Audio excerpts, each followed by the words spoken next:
is up, YouTube? Codeman's Travels here. I am back in LA. I am back in California. I am shooting and reshooting some old content, new content for you guys. I know it's been a while since I've published anything. I'm sorry for that. My life has been very hectic, but I'm ready to get back on the right track and giving you more and better content. So today, I am in Inglewood Park Cemetery. I'm going to find some celebrities here that are important to me, important to you. So, I know you guys watch Arthur Dark and the Hollywood Graveyard and everything. I'm a huge fan of his. In no way, shape, or form am I trying to impersonate him, copy him, no matter, by any means whatsoever. I'm doing my own thing. This is a passion of mine. I hope you guys like it. I want to keep giving this content to you. You guys have been very supportive. I appreciate all my supporters and followers. I'm going to keep giving the content. I am back out here in Los Angeles and the surrounding areas for a week. I'm going to try to get as much content as I can in, and we will see what happens. See what happens along the way. Thank you, guys. Established in 1905 with 200 acres, Inglewood Park Cemetery is located at 720 East Florence Avenue in Inglewood, California. Notable people, including entertainers and sports personalities, have called Inglewood their final resting place.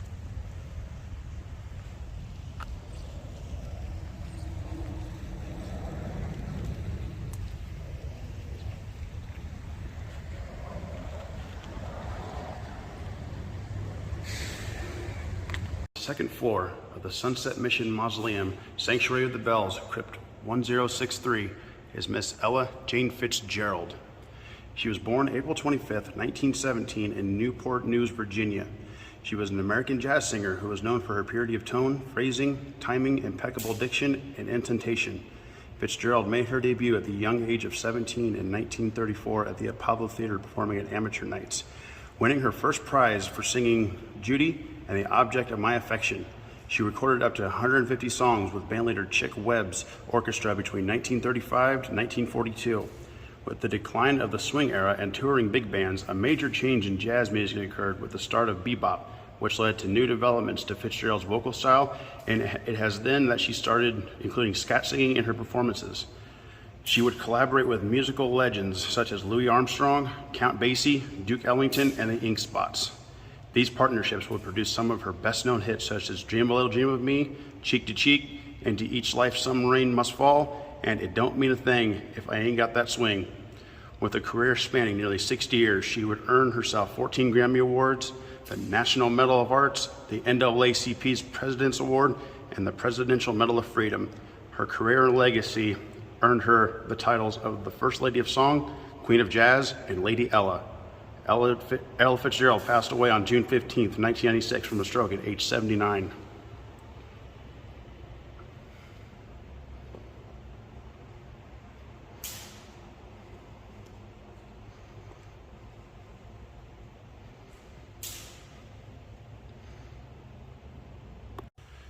Located in the Sunset Mission Mausoleum, Sanctuary El Sereno, Crypt D22, is Richard Berry. He was an American singer and musician who performed with many Los Angeles doo-wop groups in the 50s, including the Flares and the Robins. His most famous song written was Louie Louie, the best version being by the Kingsmen, and their version being featured on the legendary comedy film 1978's National Lampoon's Animal House. The song lyrics were widely misinterpreted as obscene, and the song was banned by radio stations and even being investigated by the FBI. Berry continued to write and record into the 60s with the songs Have Love, Will Travel, a hit for the Sonics, Crazy Lover, recorded by the Rollins Band, and Oh Oh, Get Out of the Car, covered by the Trenders. Louie Louie is the most recorded rock song of all time and is ranked number 54 on Rolling Stones magazine's The 500 Greatest Songs of All Time. Richard Berry passed away on January 23rd, 1997 from a heart failure at age 61.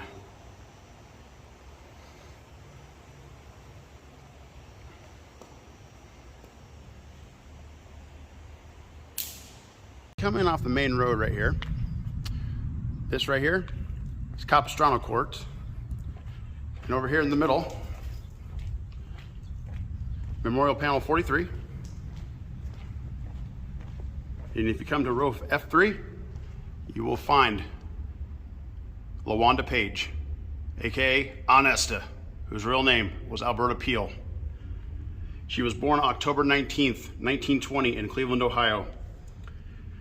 She was an American actress and comedian who had a career spanning 6 decades and being crowned the Queen of Comedy. She combined blue humor, signifying, and observational comedy to make jokes relating to sexuality, race relations, African American culture, and religion.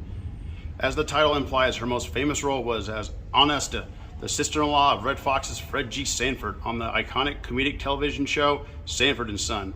Esther and Fred's rivalry was legendary on the show, but in real life, Page and Fox were best friends. She would later reprise the role of Esther on the short-lived television shows Sanford Arms and Sanford. Page recorded 5 live solo comedy albums for the Laugh Records label and several other collaborations live comedy albums. She had other movie roles, but her 2 most famous ones were in 1995's Friday as the Jehovah's Witness who wakes up Ice Cube's character, Craig, at the beginning of the film, only to have the door slammed in her face and responding with, "Well, fuck you, half-dead motherfucker," and as Old School's mom in a scene from the parody comedy film Don't Be a Menace at South Central while drinking your juice in the hood, with her quoting to her son, "You better get in there and clean that room or else you're going to be walking down the street with 3 shoes, 2 on your feet and 1 in your ass, sucker," which was her trademark line. LaWanda Page passed away on September 14th, 2002 from a heart attack at age 81.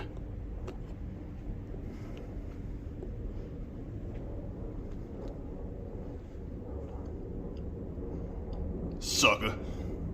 Not far from where LaWanda Page is interred, you come right over here. Memorial Panel 26 is the final resting place of T-Bone Walker. As you can see, his marker is missing. Born May 28, 1910 in Linden, Texas, he was an American blues musician and songwriter whose career spanned nearly 50 years and was a pioneer and innovator of jump blues, West Coast blues, and electric blues. A lot of his output of recordings were between 1946 to 1948, which included his most famous hit, Call It Stormy Monday, but Tuesday Is Just As Bad. Other notable hits were Bobby Box Blues and West Side Baby. By the 1960s, his career had slowed down in spite of energetic performances. However, several critically acclaimed albums followed and would later win a Grammy Award for Best Ethnic for Traditional Folk Recording. He was posthumously inducted into the Blues Hall of Fame and the Rock and Roll Hall of Fame. Chuck Berry even said that T-Bone Walker was his main influence. T-Bone Walker passed away on March 16, 1975 from pneumonia at age 64.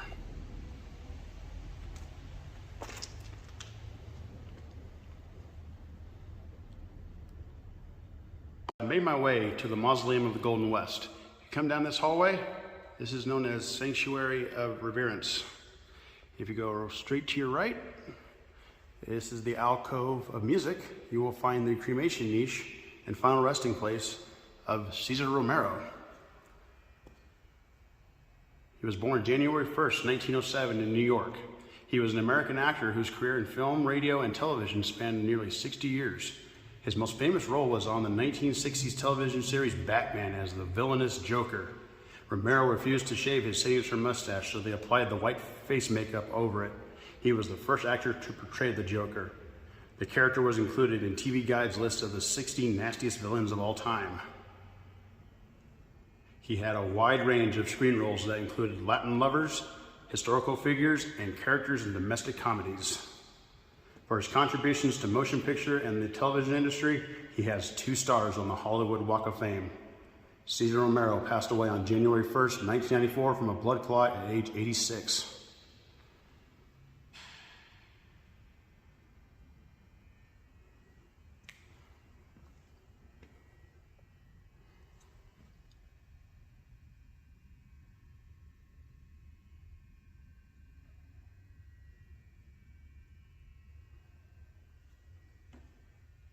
Far from where Cesar Romero is interred, you come down to the end of this hallway, and you will find the Sanctuary of Eternal Love.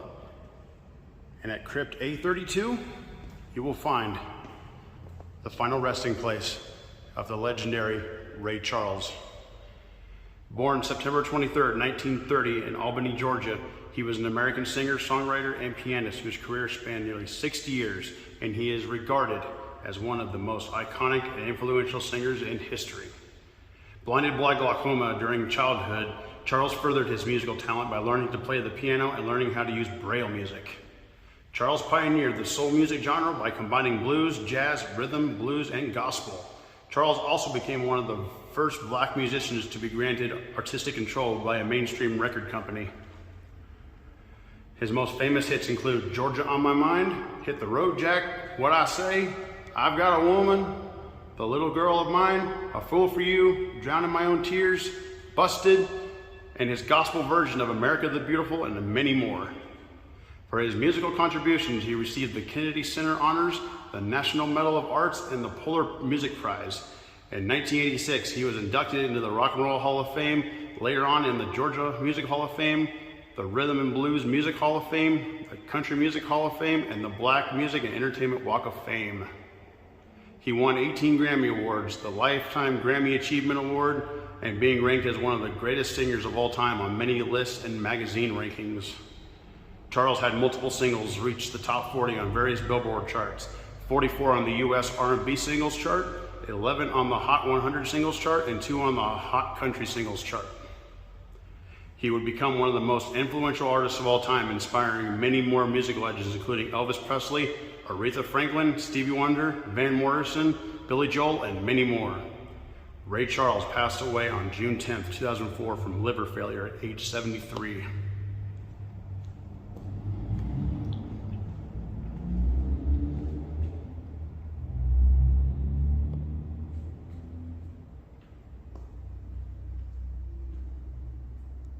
And now we come to the hallway of the Sanctuary of Dawn, where if you go halfway in, on your right-hand side, to crypt A78, you will find the final resting place of Betty Grable. Born December 18th, 1916 in St. Louis, Missouri, she was an American actress, pinup girl, dancer, and singer whose 42 films during the 30s and 40s had grossed more than $100 million. And between 1946 and 1947, she was listed as the highest salaried American woman, earning more than $3 million during her career. Beginning her film career in 1929, she would have contracts with RKO and Paramount Pictures in a string of B-movies during the 1930s. Her major breakthrough role was in 1940's Down Argentine Way, making her Fox's biggest film star for years to come. In 1943, she was the #1 box office draw in the world. A sex symbol throughout her career, her famous bathing suit poster made her the #1 pinup girl of World War II, and the photo will later be included in Life magazine's 100 Photographs That Changed the World. Her legs would be insured for $1 million, with Grable quoting on her film career, "I became a star for 2 reasons, and I'm standing on 2 of them." Grable's best-known films were 1944's Pinup Girl, 1947's Mother Wore Tights, 1942's Springtime in the Rockies, 1943's Coney Island, 1945's The Dolly Sisters, 1948's When My Baby Smiles at Me, 1950's Wabash Avenue / My Blue Avenue, and 1953's Had a Millionaire, in which she co-starred with Hollywood bombshell legends Marilyn Monroe and Lauren Bacall. Betty Grable passed away on July 2nd, 1973 from lung cancer at age 56.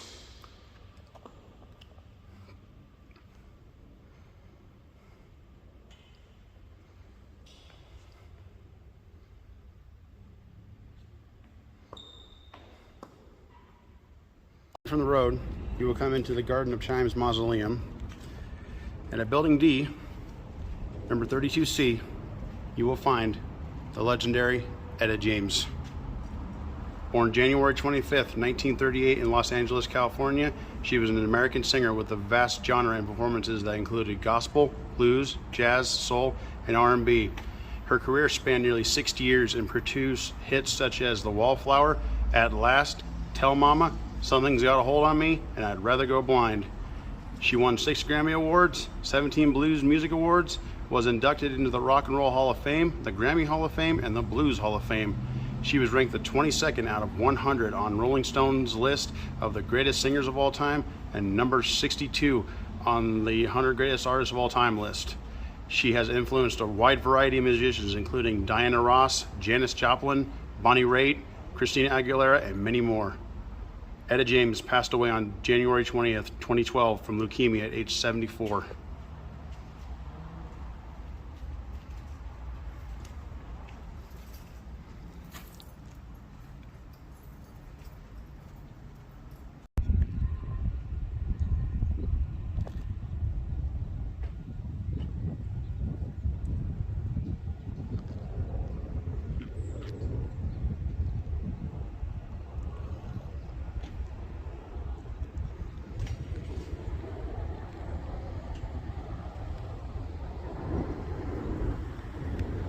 So this is what is known as Pinecrest section of the cemetery.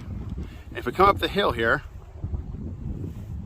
up to lot 24, grave 1, we find the final resting place of one of the most legendary boxers of all time, Sugar Ray Robinson. Born May 3rd, 1921 in Ely, Georgia, he was an American boxer whose career lasted from 1940 to 1965, and he is often regarded as the greatest boxer of all time, pound for pound, in many of all-time ratings.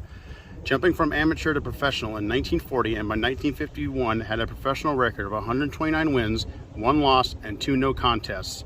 Robinson would go on a 91 fight unbeaten streak from 1943 to 1951 and held the World Welterweight Championship title from 1946 to 1951. He then became the first boxer in history to win a divisional world championship 5 times. In total, his career boxing record was 201 fights with 174 wins, 109 wins by knockout, 19 losses, 6 draws, and 2 no contests. Known for his classy and flamboyant lifestyle outside of the ring, Robinson had been credited as being the originator of the modern sports entourage, and his larger-than-life persona made him the idol of millions of African-American youths in the 50s. Robinson was able to fight any style, from brawling, counterpunching, and flicking his jab, using his formless style to exploit his opponent's weaknesses and fighting in an unconventional way. Sugar Ray Robinson passed away on April 12, 1989 from Alzheimer's disease at age 67.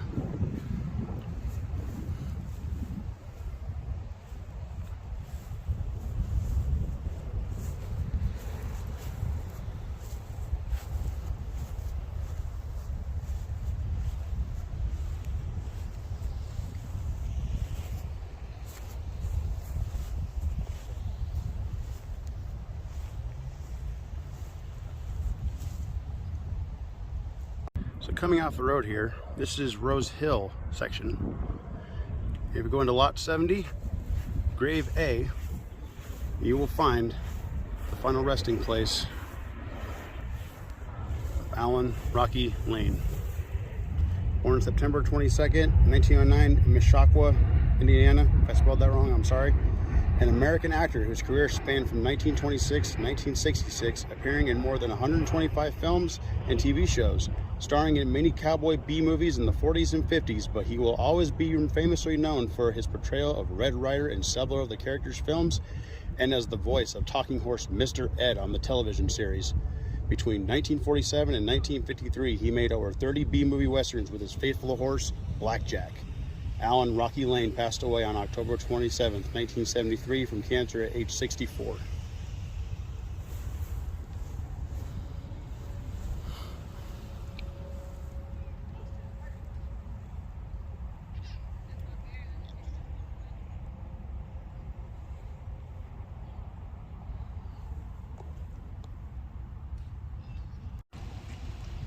This is Manchester Garden Mausoleum.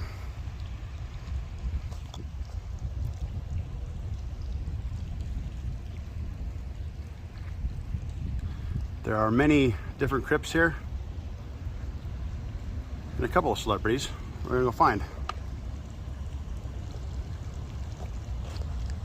Now we enter the Chapel of Honor. And inside, at crypt 1202,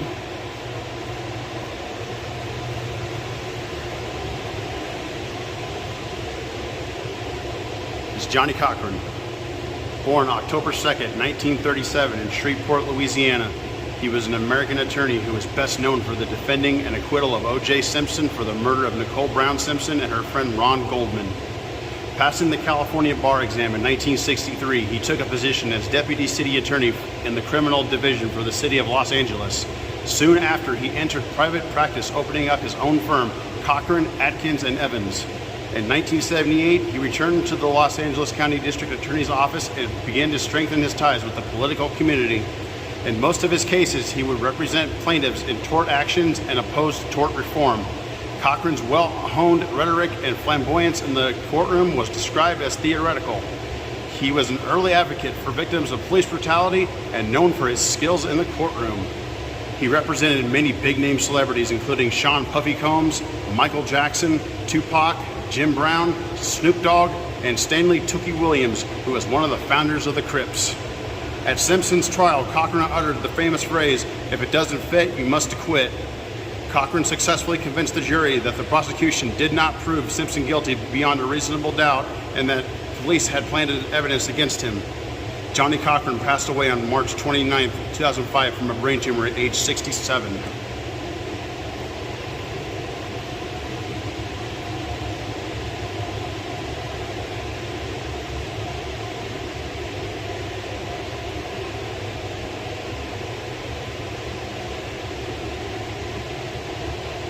I believe these are his parents right here.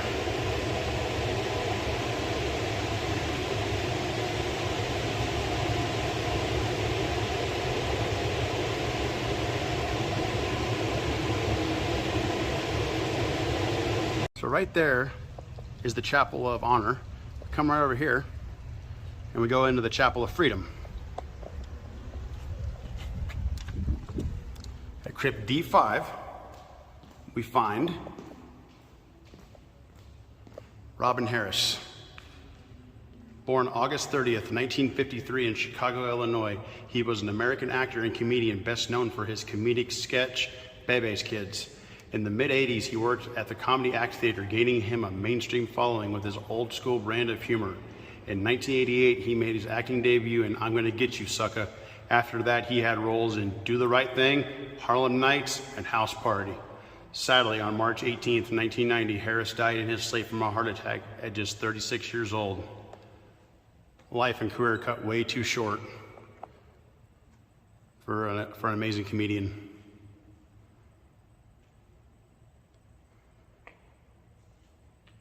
Our next stop brings us to the Acadia Slope plot, lot 773, and at grave D, we find the final resting place of William Buckwheat Thomas. Born March 12, 1931 in Los Angeles, California, he was an American child actor best known for his portrayal of Buckwheat in the Our Gang short films, for which he remained on for 10 years. His appearance consisted of overalls, a striped shirt, oversized shoes, and a large unkept afro. He was often paired with Eugene Porky Lee, and they were known for their collective garbled dialogue and their famous catchphrase, "Oh, Tay!" Thomas was the only cast member to appear in all 52 entries produced by MGM and the only holdover from the Hal Roach era to remain in the series. Thomas later enlisted in the U.S. Army and served from 1954 to 1956. As you can see on his grave here, it says he served in World War II, which would not be right because Thomas was born in 1931 and World War II started in 1939 with Germany's invasion of Poland, and in 1941 the U.S. got involved after the attack on Pearl Harbor. Thomas would have only been 8 years old when World War II started, so he served at the start of the Vietnam War. William Buckwheat Thomas passed away on October 10th, 1980 from a heart attack at age 49. Oh, Tay, Buckwheat!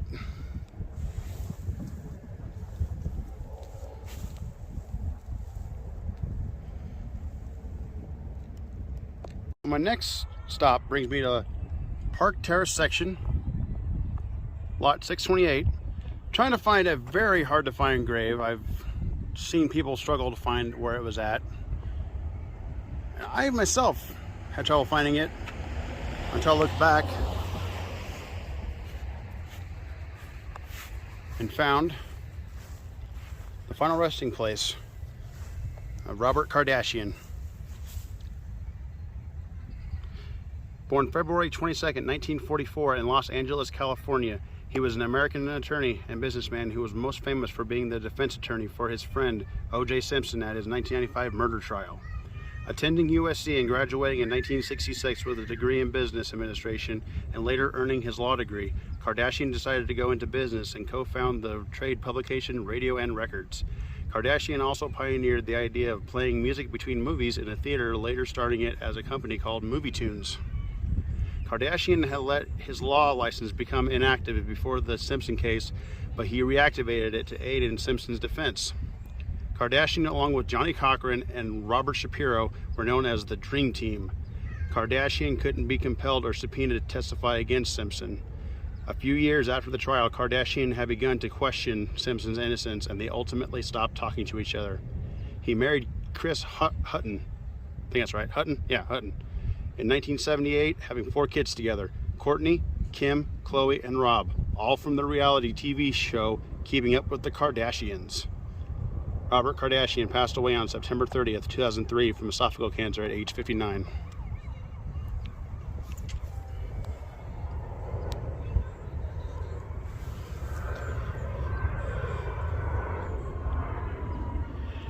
To make it easier for anybody coming out here to look for his grave, go to Park Terrace section, and in between these 2 pine trees right here, right there, between these 2 pine trees, come back maybe 3 or 4 rows. He's right there with a couple of family members. I'm not sure how they are related, parents, grandparents.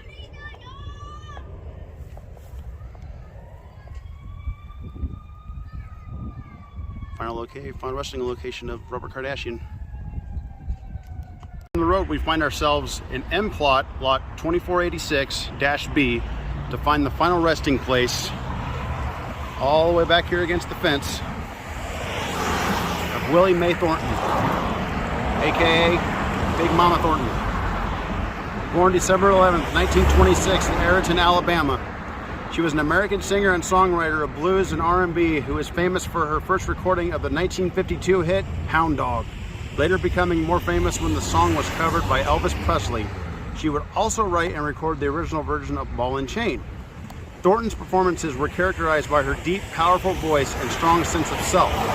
Her style was heavily influenced by gospel music. In her career, she wrote 20 blues songs. Her music has been influential in shaping American popular music. Scholars have praised Thornton for her subverting traditional roles of African American women, adding a female voice to a field that was dominated by white males, and her strong personality transgressed stereotypes, and the transgression was an integral part of her performances and stage persona. Big Mama Thornton passed away on July 25th, 1984 after being found dead by medical personnel from heart and liver disorders due to her long-standing alcohol abuse. She was 57 years old.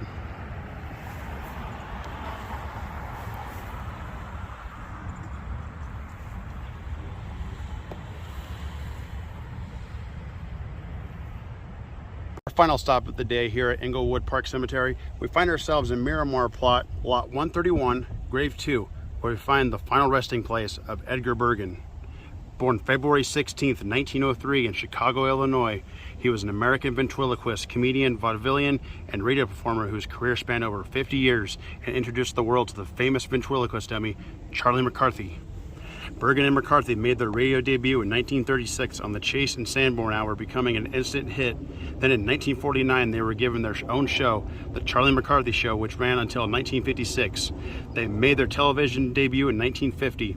Bergen was not a technically skilled ventriloquist, but his sense of comedic timing was superb, with Charlie's snappy dialogue and striking personality. He developed other characters such as Mortimer Snurd and Effie Clinker, but yet Charlie still remained the star of the shows. Bergen was inducted into the Radio Hall of Fame in 1990. He retired in 1978, only to sadly pass away later that year on September 30th from kidney disease at the age of 75. His most famous and beloved creation, Charlie McCarthy, now resides in the National Museum of History at the Smithsonian Institution in Washington, D.C. Edgar Bergen is the father of actress Candice Bergen.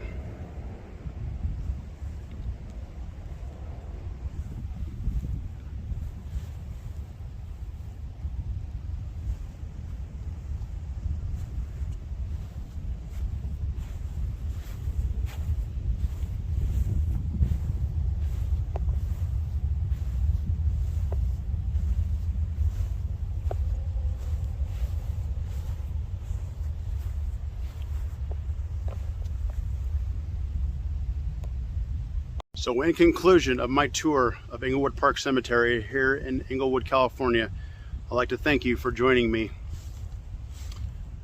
I'm re-editing all my stuff, shooting new stuff out here while I'm out here. So I feel like I can do a better job than I have been. And I want to give you the guys the best content I possibly can. So thank you once again. This is Codeman's Travels, reminding you to travel, experience, live. Thank you.